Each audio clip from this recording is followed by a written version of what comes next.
এমনিতে সারা বাড়ি ঘুরে বেড়াই, হঠাৎ দেখি আওয়াজ আর পাচ্ছি না। কিছুক্ষণ আগেই মা পুজো করে গিয়েছিল, ঠাকুর ঘরে এসে দেখি এ কি কাণ্ড। জল ছুতে এত পছন্দ করে, যেখানেই জল সেখানেই উনি। কি করছো?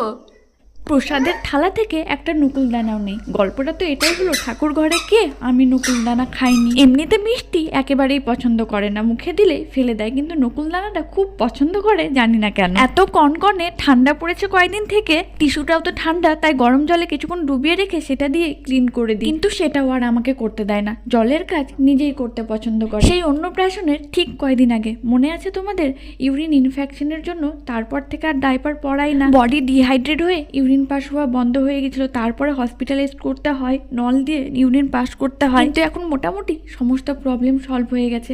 আর একে এই ঠান্ডা পড়েছে, এত ঘন ঘন ইউরিন পাস করে, আর পটিও হয় গরমের তুলনায় অনেক। তাই প্যাম্পাসের ওই ডাইপারগুলো অর্ডার দিয়েছিলাম, অর্ডার দিতে না দিতেই কয়েকদিনের মধ্যেই শেষ হয়ে যায়। তাই মাম্মার পাপা আসার সময় এক দুটো করে সাথে করে নিয়েই আসে। 1 জানুয়ারির সেই মিনি ব্লগটাও অর্ধেক দিয়েছিলাম, তোমাদেরকে বলেছিলাম যে হঠাৎ করে শরীরটা কিছুদিন ধরে ভালো যাচ্ছে না। আসলে ফুড পয়জনিং এবং হাই ফিভারের জন্য খুব একটা ভালো ছিলাম না কটা দিন, কিন্তু আজকে অনেকটাই সুস্থ আছি। স্পেশালি 1 জানুয়ারি 25শে ডিসেম্বরের দিন বাগান জুড়ে, মানে বাগানের সাইডটাতে এত লোকে পিকনিক করতে আসে, পুরো লোকজনে এই এরিয়াটা কভার হয়ে যায়। কিন্তু ভিডিওটা করতে পারিনি সেদিন। মিনি ব্লগটা যদি একটুও ভালো লাগে প্লিজ একটা ছোট্ট লাইক করো, চ্যানেলে নতুন হলে চ্যানেলটাকে সাবস্ক্রাইব করো, ফেসবুক পেজ থেকে ভিডিওটা দেখে থাকলে পেজটাকে ফলো করে পাশে থেকে